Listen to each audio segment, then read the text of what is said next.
Hello class, hope you are good. Class 8 specially last session में discussion किया था agriculture chapter के ऊपर। इस सेशन में डिस्कस करने वाले हैं इंडस्ट्रीज़ के ऊपर। इंडस्ट्रीज़ तो आपने सुना ही होगा, काफ़ी सारी इंडस्ट्रीज़ होती हैं। जैसे प्राइमरी एक्टिविटीज़ की बात करें तो एग्रीकल्चर सेक्टर आ जाता है, सेकेंडरी की बात करें तो मैन्युफैक्चरिंग आ जाता है, टर्शियरी की बात करें तो ट्रांसपोर्ट और सर्विस सेक्टर को इंक्लूड किया जाता है। ठीक है, तो प्राइमरी सेक्टर तो एग्रीकल्चर हो गया जो कि नेचुरल है। ठीक है, पहली चीज समझिए। दूसरी बात समझिए, मैन्युफैक्चरिंग इंडस्ट्रीज। मैं काहे की बात कर रहा हूं? मैन्युफैक्चरिंग। ठीक है, इस चीज को फोकस कीजिए, मैन्युफैक्चरिंग, है ना।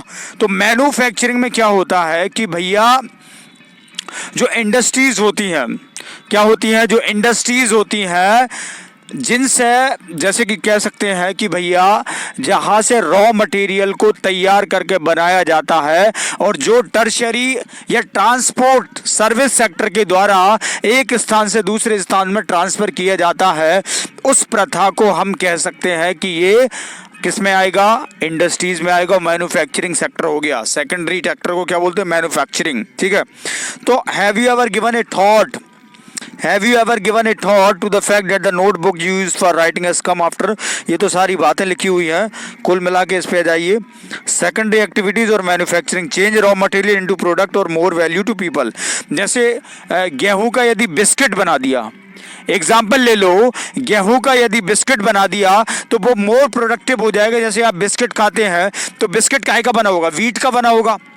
ठीक है, यदि किसी कच्चे माल को पक्के माल में परिवर्तित कर दिया जाए, जैसे आप कैरी खाते हो, ठीक है, वो जैसे आम की कैरी होती है, तो कैरी हो सकता है उतनी यूजफुल ना हो, लेकिन यदि कैरी पक जाए और उसको पकने के बाद या फिर कैरी से किसी इंडस्ट्री में अचार बन गया, एग्जाम्पल ले लो, कैरी से किसी इंडस्ट्री में अचार बन गया, तो वो पिकल तुम्हारे काम का हो जाएगा, तो तुम कहोगे कि भैया ये मोर वैल्यूएबल हो गया ना। एग्जाम्पल, जैसे पेड़ से ये बन गया है, मान के चलो पेपर बन गया, पेड़ से पेपर बन गया, पेपर मेड रिसाइकल बन गई, तो पेपर पेज जो कि तुम कॉफी, जो कि तुम नोटबुक, जो कि तुम अपनी फेयर कॉपी यूज करते हो, वो ज्यादा यूजफुल हो गई तुम्हारे लिए। तुम्हारे पॉइंट ऑफ व्यू से बोल रहा हूँ।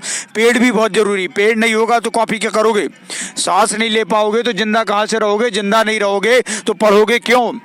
तो I mean everything is depend on each and everyone, like your atmosphere is depend on you, you are depend on atmosphere। ठीक है, हर एक चीज रेसिप्रोकेशन पे चलती है इस संसार में। इस बात को समझने का प्रयास कीजिए। तो मैन्युफैक्चरिंग सेक्टर मैंने क्या बता दिया आपको कि भैया सेकेंडरी एक्टिविटीज जो है manufacturing, change raw material into product और more valuable to people. As you have seen, pulp was changed into paper and paper into a notebook. These represent the two stages of manufacturing process. ये जो process है वो two process को change करता है, reciprocate करता है। इस बात को ध्यान रखना बहुत जरूरी है। सबसे पहली बात तो समझ में आ गई। इंडस्ट्री हुआ क्या? Industry refers to an economic activity that is concerned with production of goods, extraction of minerals or the provision of services. Thus we have iron, steel industry, production of goods, coals mining industry, extraction of coal and tourism industry, service provider। ठीक है, tourism industry जो कि वो मैंने आपको बता दिया कि भैया ट्रांसपोर्ट टर्शियरी सेक्टर में आएगा। इस बात को आपको समझना है। क्लासिफिकेशन ऑफ इंडस्ट्रीज, इंडस्ट्रीज कितने टाइप की होती है? Industry can be classified in raw material, size and ownership के बेस पे। ठीक है, raw materials industry may be agro waste, mineral based, marine waste and forest based depending on the type of raw materials they use। agro waste industry हो गई, use plant and animal based product as their raw materials, food processing, vegetable oil, cotton, textiles, dairy product, leather industries are example of agro waste industries. Raw material हो गया, industries हो गई, may be agro waste हो गई, mineral waste हो गई, marine waste हो गई। ठीक है, एंड फॉरेस्ट बेस्ड हो गई depending on the type of raw material they use. Agro waste industries use plant and animal based industries based product as their raw materials. Food processing, vegetable oil, cotton, textile, dairy product and the leather industries are example of agro waste industries। ठीक है, ये leather वगैरह जो होगा ये सारे agro waste industries के example हो जाएंगे। ठीक है, रॉ मटेरियल इंडस्ट्रीज में भी agro waste, mineral waste, marine waste, forest waste depending on the type of raw material they use. Agro-based industry use plant and animal-based product as their raw material. Food processing, vegetable oil, cotton, textile, dairy product, leather industries are example of agro-based. Mineral-based industries are primary industry that use mineral ores as their raw material.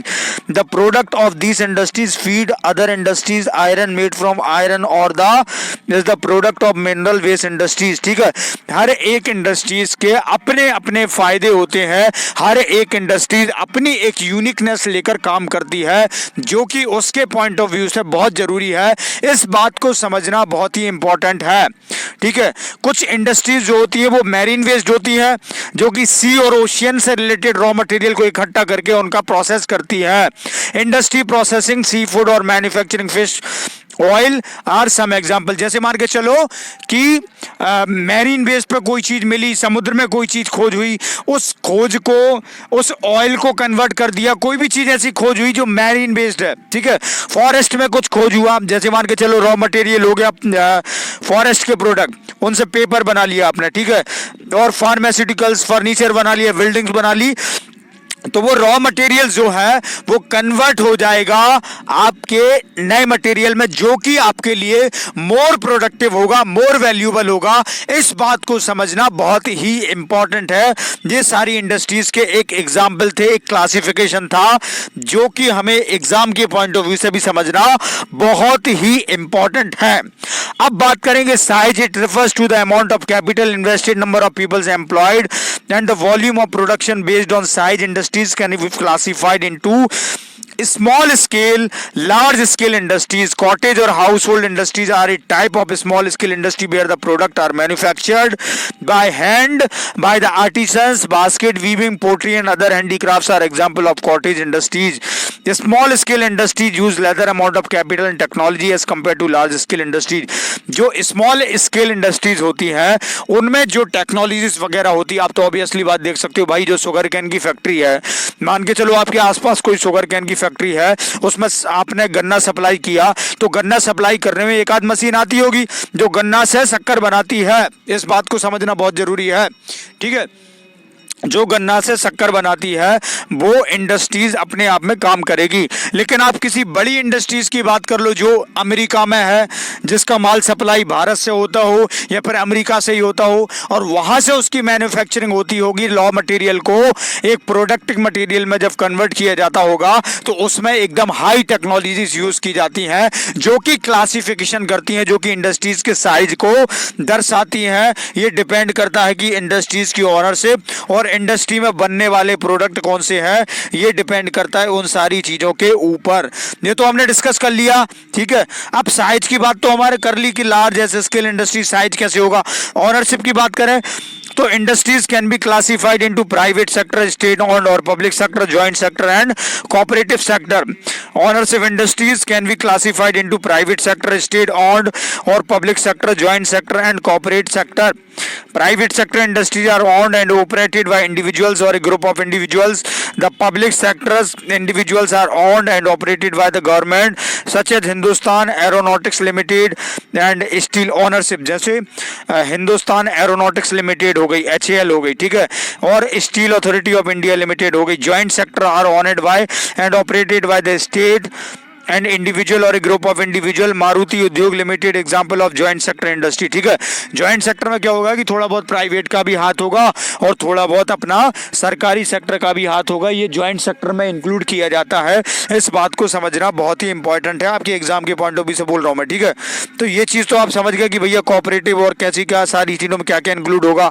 ठीक है, cooperative sector industries are owned and operated by the producers or suppliers of raw materials, workers or both. Anand Milk Union Limited, Sudha Dairy are a success stories of cooperative venture। ठीक है, cooperative जैसे सुधा dairy हो गई, Amul milk का भी ले लो तो private का है, वो ओनरशिप प्राइवेट की है उसकी। ठीक है, लेकिन बहुत सारी ऐसी इंडस्ट्री जैसे मारुति सुजुकी हो गई, तो मारुति सुजुकी जो है वो कॉर्पोरेशन में काम करती है ना, क्योंकि ध्यान से सुनो, मारुति सुजुकी जो है वो इंडिया की कंपनी नहीं है। कहाँ की है? बाहर की है। ठीक है, मारुति सुजुकी जो है वो इंडिया की कंपनी नहीं है, बाहर की है, जापान की है। ठीक है, लेकिन इंडिया में उसने अपना लाइक कॉपरेशन कर लिया किसी ग्रुप के साथ, तो दोनों ज्वाइंट वेंचर बनकर काम कर रहे हैं, तो इसमें हम कह सकते हैं कि भैया कोऑपरेटिव हो गया। तो आज के लिए सिर्फ इतना ही। अब फैक्टर अफेक्टिंग जो है वो हम नेक्स्ट सेशन में डिस्कस करेंगे, जिससे 2-3 पार्ट में ये चैप्टर कवर हो जाएगा। Thank you so much for attending this.